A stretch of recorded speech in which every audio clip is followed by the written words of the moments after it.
Bonjour à tous. Bienvenue dans cette nouvelle édition d'Inside Noir, la web TV réalisée par l'équipe de la classe média. Au sommaire, dans la chronique News, vous assisterez à un extrait de la radio Radio Renoir concernant le concept du Green Friday, ainsi qu'une good news sur l'amélioration de l'égalité homme-femme dans un monde du travail en Islande. Ensuite, nous vous présenterons la chronique Geek sur la sortie du nouvel iPhone 12, ainsi que la sortie de la PS5, animée par Zinedine Roaba et Lina Taoutaou-Matri. Pour continuer, nous vous ferons découvrir diverses photos mondialement célèbres dans une chronique Beaux-Arts présentée par Nadia Amar et Andréane Galano. Et enfin, nous vous emmènerons visiter les paysages paradisiaques de la Guadeloupe. Sans plus attendre, nous vous laissons en compagnie de nos présentatrices Agnès Gontier et Fatima Assou pour cette première chronique. À la technique, Lana Benamou et Talia Gambouguersi. Chers auditeurs et auditrices, bonjour. Bonjour Fatima. Bonjour Anaïs. Bienvenue sur Radio Inside Renoir. Et aujourd'hui, nous allons vous parler des actualités du moment. Connaissez-vous le Green Friday? Et toi Anaïs, tu connais le Green Friday? Ça ne me dit rien. Le Green Friday, c'est un événement qui revient cette année en plein Covid-19 pour une quatrième édition. Depuis sa création en 2017 par l'entreprise Envie, ce collectif français de 400 associations et entreprises invite à consommer autrement. Acheter des produits d'occasion, réparer un appareil électroménager, restaurer un meuble, donner ou revendre ses vieux objets.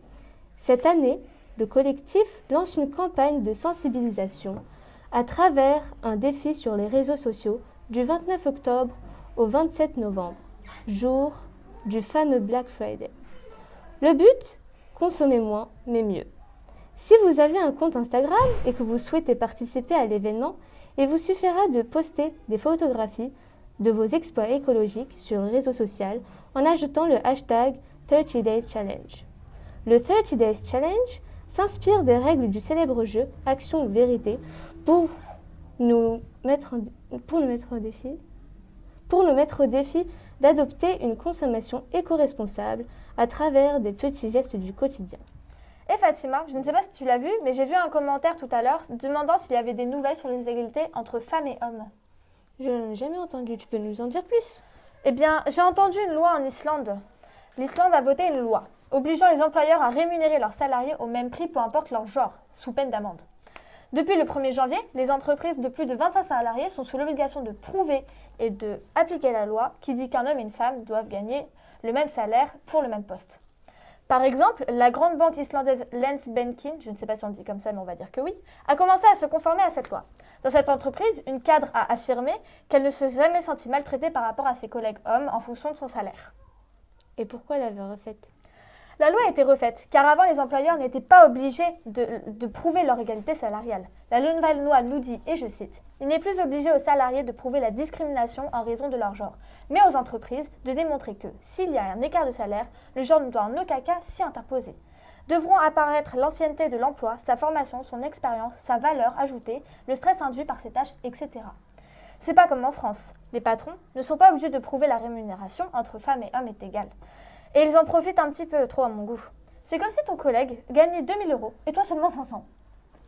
Ah oui, en effet, ce n'est pas la même chose. Mais dis-moi, il est déjà 20h, donc la fin de cette émission. Ah bah bien sûr, on se retrouve donc demain 17h pour de nouvelles news. Nous vous laissons avec une courte page de pub. Au revoir. Nickel, c'est une fin de tournage, merci à tous. À la semaine prochaine. merci pour ces bonnes nouvelles en ces temps compliqués. Nous enchaînons tout de suite avec la chronique Geek. À la caméra, Lina Taoutaou-Matri et Zinedine Roaba. Et à la technique, Lucille Lannery et Mohamed Kellal.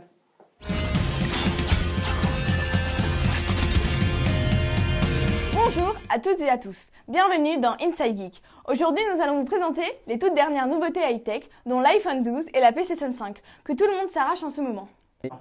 Tout d'abord, nous allons parler de l'entreprise Sony qui a sorti sa toute nouvelle console avec un design différent des anciennes consoles avec une nouvelle manette, la DualSense, qui offre des vibrations de meilleure qualité et une expérience de jeu beaucoup plus réaliste que la PS4. Elle est munie d'un pavé tactile sur lequel on peut dessiner. La PS5 propose divers périphériques à acheter séparément, dont une télécommande avec des applications de streaming, un casque qui offre une écoute en 3D équipé d'une clé USB qui permet une écoute en Bluetooth. Grâce à la nouvelle Next-Gen, la PS5 offre une qualité d'image qui atteindra les 8K et une capacité de stockage de 800 Go et une mémoire de RAM de 16 Go avec un débit de téléchargement de 448 Go par seconde, contre 176 Go par seconde pour la PS4. La PS5 est disponible en deux formats, une avec lecteur Blu-ray à 499 € et une autre sans le lecteur qui sera à 399 €. Elle se retrouvera en rupture de stock 10 minutes après sa mise en vente. Et maintenant, je laisse la place à ma collègue Lina de vous parler de l'iPhone 12. Apple a sorti le 13 octobre 2020 le nouvel iPhone 12, dont le design se rapproche de l'iPhone 4, avec un écran OLED bord à bord et une matière appelée Ceramic Shield qui multiplie la résistance de l'écran par 4 en cas de chute. L'écran mesure 6,1 pouces et il est muni d'une puce A14 Bionic. Il est disponible dans un prix se tenant entre 800 et 1000 €. Par souci écologique, Apple a décidé de ne plus fournir les prises, mais seulement les câbles USB. Merci à l'équipe de la Chronique Geek pour cette présentation sur les grands de la digitale. Sans plus attendre, voici la Chronique Beaux-Arts, un reportage signé Nadia Amar et Andrène Galano, Chanice Goubou-André et Neza Ramdi.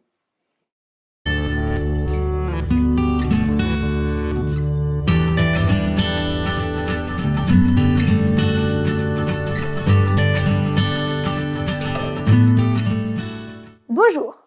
Tout d'abord, nous allons vous présenter une œuvre réalisée par Gustave Courbet en 1844. Cette peinture est intitulée Le Désespéré, dans lequel il regarde droit devant lui, les mains dans ses cheveux.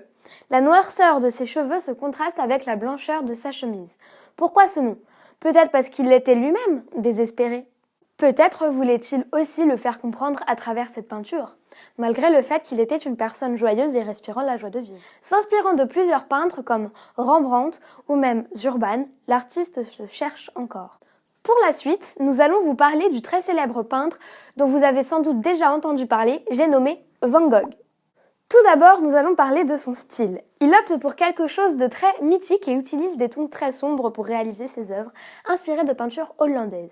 Peintre très célèbre, il a réalisé des peintures très connues du grand public au fil des années, comme La Chambre d'Arlès, Les Mangeurs de pommes de terre ou encore La Nuit étoilée, dont je vous parlerai juste après.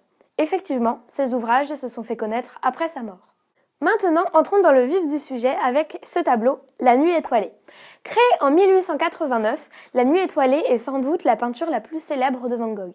La peinture représente ce qu'il voit à travers sa chambre de l'asile de Saint-Rémy de Provence. Inspirée par l'imagination et la mémoire de l'artiste, La Nuit étoilée représente l'expression interne et subjective de Van Gogh. Sa réponse est la nature. Deuxième plan de ce tableau se trouve un petit village. La peinture utilisée par l'artiste est la peinture à l'huile, qu'il applique en plusieurs couches en faisant plusieurs petits traits pour finalement créer ce merveilleux paysage. C'était captivant, merci à vous. Maintenant, notre équipe va vous faire voyager à travers les paysages de la Guadeloupe. Un reportage par Iman Oubella, Jorialine Riner Decebal, Nouradi et Stéphane Regnault. Bonjour à tous, aujourd'hui nous nous retrouvons pour la nouvelle chronique voyage Inside Travel. Notre destination du jour sera la Guadeloupe. Qui sont les habitants de cette île paradisiaque? Ce sont les Guadeloupéens. Ils sont les descendants d'esclaves africains, d'Arawaks indigènes Karoukera et de Caraïbéens. La Guadeloupe aussi, nommée Karoukera, l'île aux belles eaux, contient 5 îles. Les Saintes, Marie-Galante, La Désirade, Saint-Barthélemy et Saint-Martin.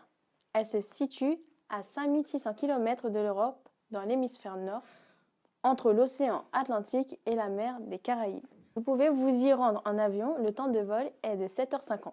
Le budget moyen est de 592 € et le séjour de 10 jours est de 1295 € pour une personne.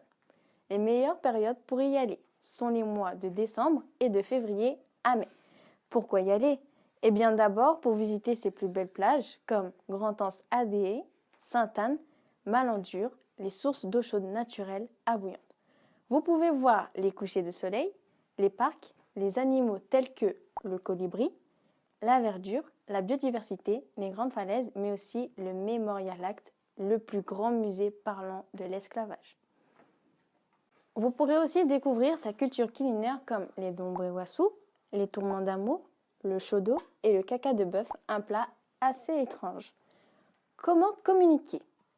Bonjour, qu'au fait, Ola Hotel Laillé. Merci de nous avoir écoutés et merci au travail des équipes d'Insider Noir. Ce JT vous a été présenté par Anaïs Gontier. Et Lucille Lannery. Bonne journée.